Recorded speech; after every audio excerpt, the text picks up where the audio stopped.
हा आपण या अगोदर सुद्धा बघितलेला आहे। पण आज जवळपास 2 तासापासून बऱ्याचशा शेतकऱ्यांचे फोन आलेत जे काही मुंबईवरून रिटर्न फिरलेले आहेत। त्यांचं म्हणणं आहे आता आमचे 4-5 दिवस इथे मुंबईमध्ये काही निमित्ताने आरक्षणाच्या मुद्द्यावरती ते निघून गेले आहेत। पण आता आमचा जे काही शेतकरी वर्ग आहे यांना 2-4 दिवसाची संधी मिळेल का? कारण की मराठवाड्यामध्ये आणि विदर्भामध्ये बऱ्याच ठिकाणी पाऊस चालू आहे। तर काही ठिकाणी ओलसर शेत आहे तर त्याला 4-5 दिवसाची संधी मिळेल का?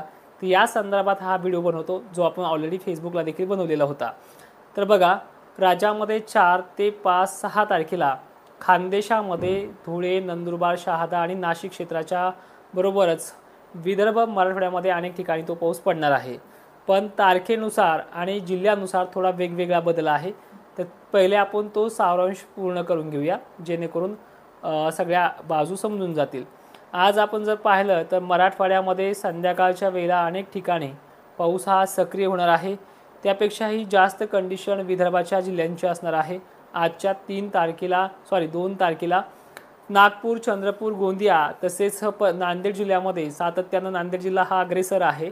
आजही तिथे बऱ्याच ठिकाणी सध्या चालू आहे तर काही ठिकाणी लवकरच तिथे ॲक्टिव्हिटी होणार आहे। तर मराठवाड्यामध्ये आणि विदर्भामध्ये येत्या 24 तासामध्ये आणखीन जोर वाढणार आहे।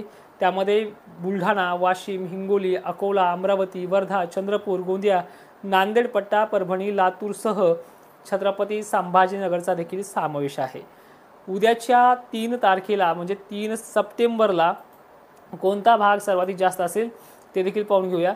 संध्याकाळची किंवा मध्यरात्रीची जरी वेळ असली तरी छत्रपती संभाजीनगर बऱ्यापैकी राहू शकतो, पण शेतातून पाणी वाहेल अशी कंडिशन मात्र सर्व भागांची नाही आहे, लक्षात घ्या। त्यानंतर नांदेड जिल्हा, पुन्हा नांदेड जिल्ह्याच्या मुळावरती रोजच पाऊस आहे। त्यानंतर जालना जिल्हासुद्धा आहे, फटकारे बिटकारे रात्रीच्या वेळेला परभणी जिल्हासुद्धा आहे 3 तारखेला 3 सप्टेंबरला। त्यानंतर खानदेशमध्ये मात्र उद्यापासून 3 सप्टेंबरला हालचाली ह्या वाढत आहेत पावसासंदर्भामध्ये। आणि 4 पासून ते 6 पर्यंत ह्या 3 दिवसाचा वेळ दिला आहे मी नंदुरबार, नाशिक क्षेत्र, धुळे, जळगाव वगैरे भागांना की तुमच्याकडे तो कन्फर्म होणारच आहे, थोडा मोठा असणार आहे बऱ्यापैकी पहिल्यापेक्षा।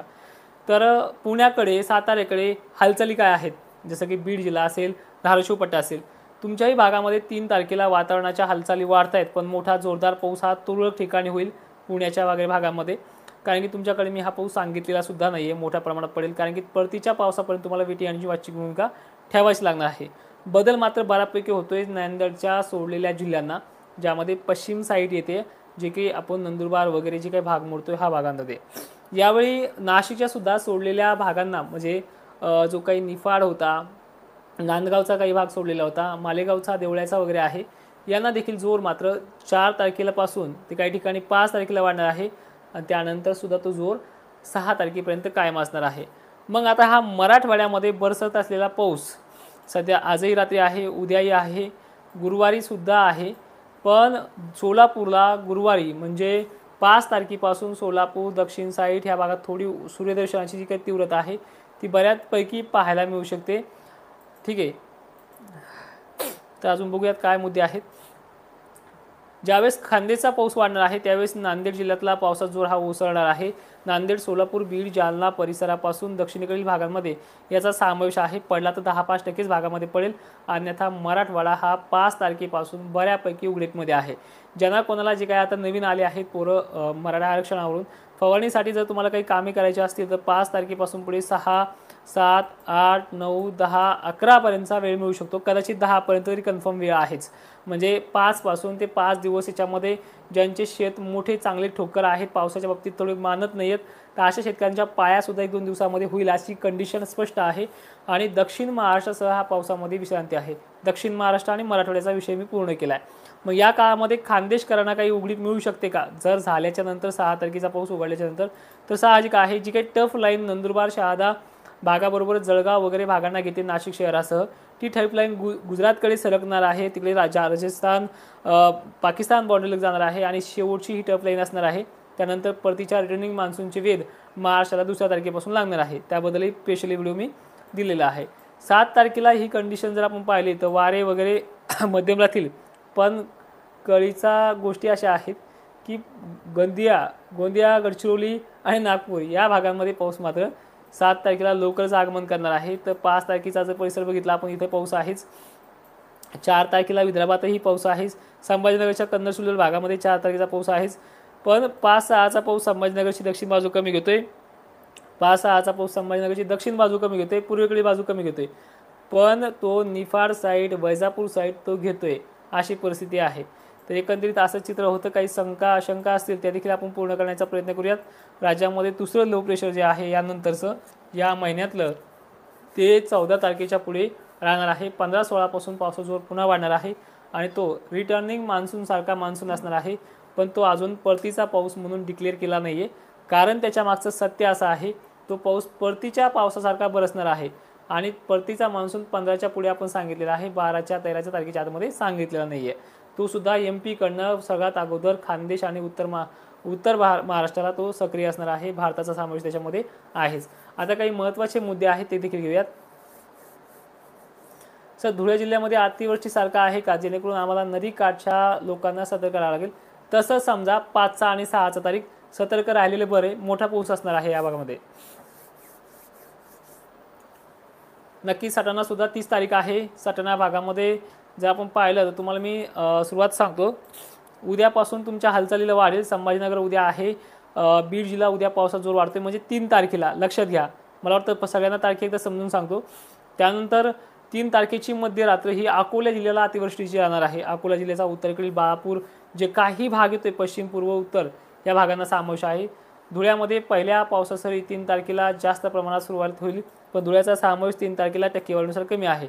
मग नाशिक क्षेत्रासह धुळ्यांच्या भागामध्ये पावसाची सुरुवात ही 4 तारखेच्या पेक्षाही जास्त प्रमाणात 5 आणि 6ला असणार आहे. 3 तारीख ॲक्टिव्हिटी, 4 तारीख सक्रियता आणि 5 तारखेपासून जोर वाढणार आहे. त्यामुळे मी पहिल्यांदाच म्हणलो 4 आणि 6 या तारखेमध्ये तुमचा गोंधळ उरकणार आहे आणि 5 तारखेपासून एक्झॅक्टली जो काही पाऊस आपण सांगतोय नांदेड, नाशिक क्षेत्र, धुळे, नंदुरबार, शहादा, हा 6 तारखेपर्यंत बऱ्यापैकी भागांना तो घेणार आहे. एक्झॅक्टली ही कंडिशन आहे.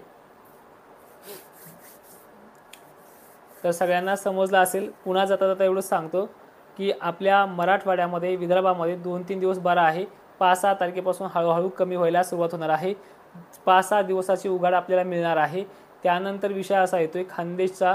खानदेशमध्ये 4 तारखेपासून 3-4 तारखेपासून वातावरणामध्ये चेंजिंग होते. 6 तारखेच्या आत बरेचसे भाग तो घेणार आहे. यावेळी नंदुरबार जिल्हा बऱ्यापैकी गेला असा अंदाज दिलेला आहे.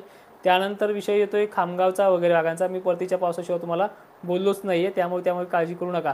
पण या टायमिंगला सुद्धा असं नाही की या टायमिंगला पाऊस होणार नाही. या टायमिंगला सुद्धा शेतातून पाणी निघेल अशी परिस्थिती खामगावची सुद्धा आहे, मलकापूरची सुद्धा आहे. पण व्याप्तीचा विषय तिथे कमी येतोय. त्यामध्ये व्याप्ती 70 ते 80% भागाची आहे. 100% व्याप्ती असेल तर सगळ्या भागांमध्ये तो पाणी निघेल असं तुम्हाला वाक्य दिलेलं आहे. पण आवर्जून सांगतो, ह्या इथून पुढे येणारे पाऊस हे शेतात पाणी खेळवणारे आहेत. एक्झॅक्टली तुमच्या भागामध्ये येत्या 2-3 दिवसामध्ये त्याची परिस्थिती पाहायला मिळेल. आणि परतीचा जो काही मान्सूनची डेट आहे ती आपण सांगितली 10 तारखेपासून त्याची ॲक्टिव्हिटीमध्ये वाढ होईल. त्याची प्रचिती आता बऱ्याच जणांनी मॅसेजमध्ये सांगितलं की 12 तारखेपासून परतीचा पाऊस सुरू व्हायला आहे.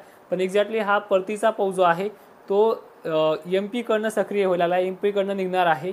त्यामुळे महाराष्ट्रात त्या काळात जो पडणारा पाऊस असेल त्याचे पडसाद म्हणून पडणारा पाऊस आहे.